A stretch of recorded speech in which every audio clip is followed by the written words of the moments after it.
영화 잠이 시작되자마자 깜짝 놀랐습니다. 이렇게 빨리 자는 사람이 있나 하고요. 극장에서 영화 시작하기 직전에 어둡죠. 그런 후에 제작사 타이틀이 올라가고요. 그럴 때 누군가 코 고는 소리가 들립니다. 누군가 벌써 코 골며 자나 했어요. 가끔 극장에서 코 골며 자는 사람이 있으니까요. 곧 그게 아니라는 걸 깨달았습니다. 화면에서 나오는 소리였더라고요. 바로 현수 역의 이성균이 곤하게 자면서 내는 소리였죠. 솔직히 영화 시작하자마자인데도 살짝 졸린 느낌도 들더라고요. 영화 잠은 봉준호 감독의 한마디로 유명해졌죠. 최근 10년간 본 영화 중 가장 유니크한 공포라고 말이죠. 결말부터 말하면 진짜로 그렇습니다. 이 영화가 공포일 것이라고는 전혀 몰랐습니다. 이성균이 잠을 자면서 벌어지는 소동이라는 정도를 알았거든요. 잠자면서 생기는 일이니 그게 무서울 것이라고는 대부분 생각을 안 하잖아요. 역시나 음악이 공포를 자아내게 합니다. 영화 시작하자마자 곧장 무서운 음악이 깔리거든요. 그것과 함께 영화 장르가 결정됩니다. 이 영화를 공포물이라고 하긴 힘듭니다. 공포물 같은 장치는 거의 없거든요. 그러나 사람들로 하여금 무서움을 느끼게 만듭니다. 뭔가 부스럭 소리와 함께 수진 역의 정유미가 깹니다. 침대에서 눈을 떠보니 현수가 침대 끝에 앉아 있습니다. 그러면서 누가 들어왔어? 라고 낮게 말합니다. 수진은 밖에 나가보라고 말합니다. 그 즉시 현수는 곧장 침대에 쓰러져 잠을 잡니다. 잠꼬대를 한 거죠. 피식 웃으면서 다시 잠을 청하려던 수진은 밖에서 나는 소리에 나가봅니다. 거실로 나가니 별일은 없어 보입니다. 그때의 소리가 나서 깜짝 놀라죠. 이걸 영화는 다소 무섭게 묘사하고 관객의 긴장을 불러일으킵니다. 얼마든지 평범하게 전개할 수 있었는데 말이죠. 그만큼 평범한 걸 다소 심각하고 무섭게 그려냅니다.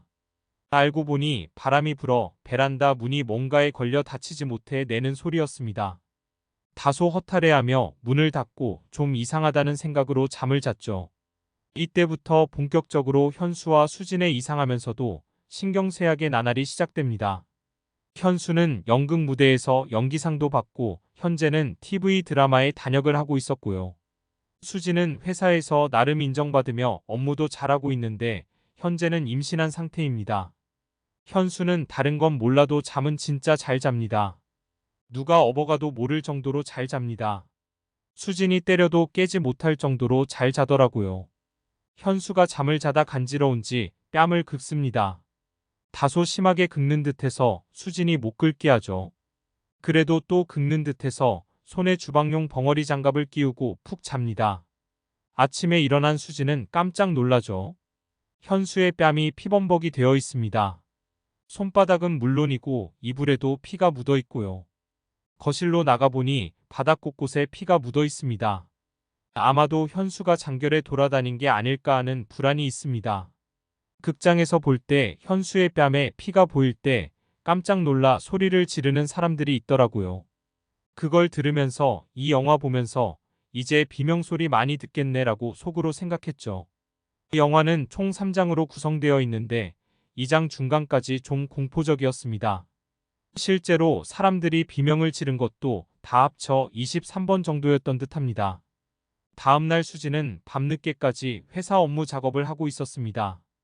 곤히 자고 있는 줄 알았던 현수가 침대에 없습니다. 이상한 느낌이 들어 거실로 나가죠. 현수가 냉장고 앞에 있습니다. 그곳에서 뭔가를 열심히 먹고 있습니다. 거의 무아지경 상태로 먹습니다. 고기를 생으로 그냥 먹습니다. 제정신이라면 절대로 하지 않겠죠. 고기는 차라리 낫습니다. 생선마저도 그냥 통으로 입에 넣어 먹으니까요. 몽유병이라고 해야겠죠. 수면 클리닉에 가서 렘수면일 때 생기는 현상이라고 처방받습니다. 약을 복용하며 치료하자는 이야기를 듣죠. 현수의 행동이 갈수록 심해지는 게 문제입니다. 당장 수진에게 위험한 행동을 하지 않으니 괜찮을 듯합니다. 다시 문제가 생깁니다. 또다시 밤에 현수가 몽유병처럼 일어난 듯합니다.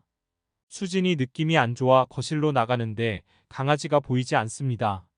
강아지를 아무리 찾아도 없습니다. 거실 바닥에는 어지럽게 먹거리 등이 있습니다.